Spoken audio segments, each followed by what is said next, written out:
Hello friends, welcome to my new video. आज हम बनाएंगे गोल्ड मेडलिस्ट नीरज चोपड़ा का स्केच। इसे हम दो पार्ट में बनाएंगे। वे पहला पार्ट चलिए शुरू करते हैं। मैंने अभी पहले ही पेंसिल मेजरमेंट से आउटलाइन बना ली है।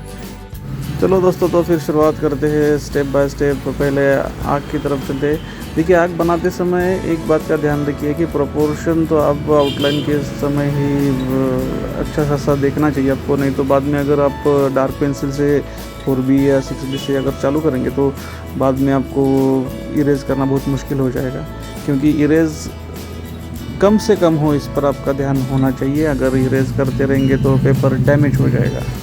तो ठीक है, पहले से हल्के हल्के से आउटलाइन बनाइए, फिर धीरे धीरे उसको डार्क करते जाइए। आईब्रोज बनाते समय एक ध्यान हमेशा रखना चाहिए कि आँख और आईब्रोज के बीच में भी आपको ज़्यादा शेडिंग करनी पड़ती है, क्योंकि वो जो चेहरे का हिस्सा रहता है वो थोड़ा सा अंदर रहता है, इसलिए वहाँ पे शेडिंग ज़्यादा करनी पड़ती है। अगर आईब्रोज भी उतने ही ब्लैक करेंगे और वहाँ का शेडिंग भी उतना ही आप ब्लैक या डार्क करेंगे तो अच्छा नहीं दिखेगा। तो हल्के से हमें शेडिंग करनी चाहिए, लाइट मोड से डार्क मोड तक जाना चाहिए। शेडिंग करते समय दोस्तों पेंसिल आप थोड़ी सी नीचे की तरफ रखनी चाहिए, तो आप हल्के हल्के से आप शेडिंग बहुत अच्छी तरह से कर पाएंगे।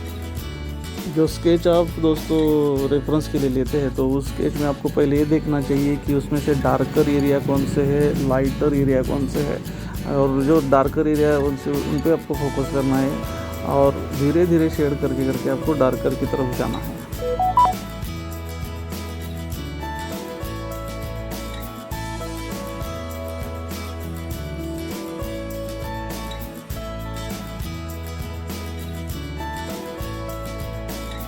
अक्सर बिगिनर्स लोग ये गलती करते हैं कि पहले से ही इतना डार्क बना देते हैं कि बाद में आपको करेक्शन करने में बहुत दिक्कत आ जाती है। तो ऐसा मत कीजिए। पहले लाइट शेड, लाइट पेंसिल, चाहे आप 2B का पेंसिल यूज़ कीजिए, कोई फ़र्क नहीं पड़ता। बाद में आप उसको डार्क जितना चाहे डार्क कर सकते हैं।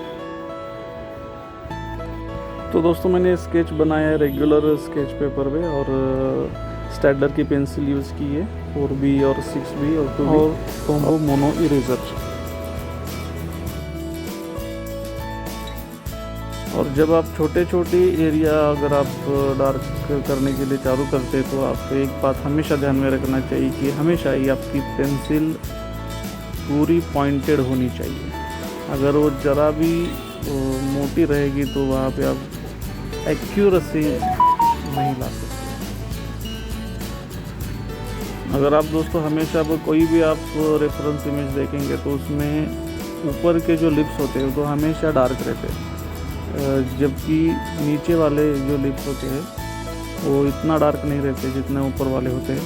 तो यहाँ पे जो ओरिजिनल जो रेफरेंस इमेज है उसमें इस इमेज में अंदर की तरफ वो दबाए हुए हैं, इसलिए इस पोर्ट्रेट में हमें सिर्फ ऊपर वाले ही लिप्स बनाने हैं।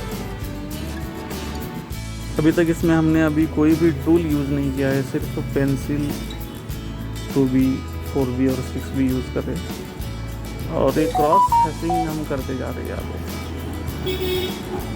अगर आप ब्लेंडिंग करेंगे तो उतना मज़ा नहीं आएगा देखने में वो स्केच। अगर आप पूरा होने के बाद अगर देखेंगे तो हैचिंग किया हुआ स्केच ही बहुत अच्छा दिखता है, जिसे हम कहते हैं ना एक आर्टिस्टिक पोर्ट्रेट दिखना चाहिए वो।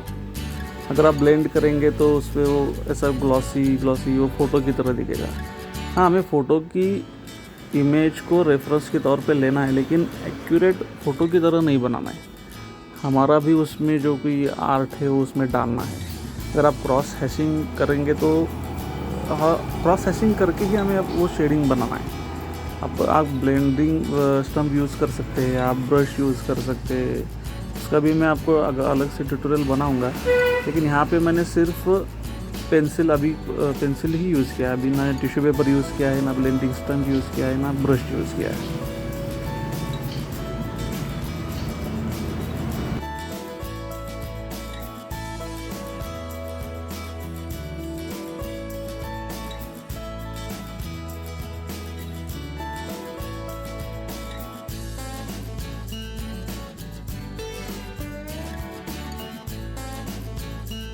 जब हम क्रॉस हैशिंग कर रहे होते या शेडिंग कर रहे होते ना, तो उस टाइम पे पेंसिल हमेशा सीधी नहीं पकड़नी चाहिए। जैसे हम पेन से लिखते हैं ना, उसी तरह से नहीं पकड़नी चाहिए।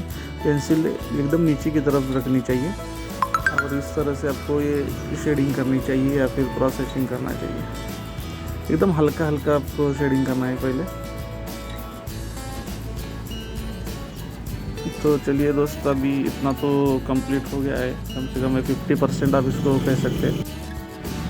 तो बाकी का जो बचा हुआ है हम अगले पार्ट में कंप्लीट करेंगे। जैसे कि हेयर्स बनाना है हमें, और ये कान का पूरा हिस्सा बनाना है हमें, उस पर शेडिंग वेडिंग करना है।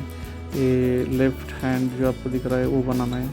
तो अगले पार्ट में ये सब हम बनाएंगे, और बाकी भी फेस में जो भी फिनिशिंग रह गया है वो भी हम सब अगले पार्ट में बनाएंगे। सो फ्रेंड्स, हमने 50% स्केच नीरज चोपड़ा का तो पूरा किया है। अब जो 50% जो रह गया वो नेक्स्ट पार्ट में करेंगे। ठीक है, आपको अगर ये वीडियो पसंद आया हो तो लाइक कीजिए, शेयर कीजिए और सब्सक्राइब कीजिए। Thank you.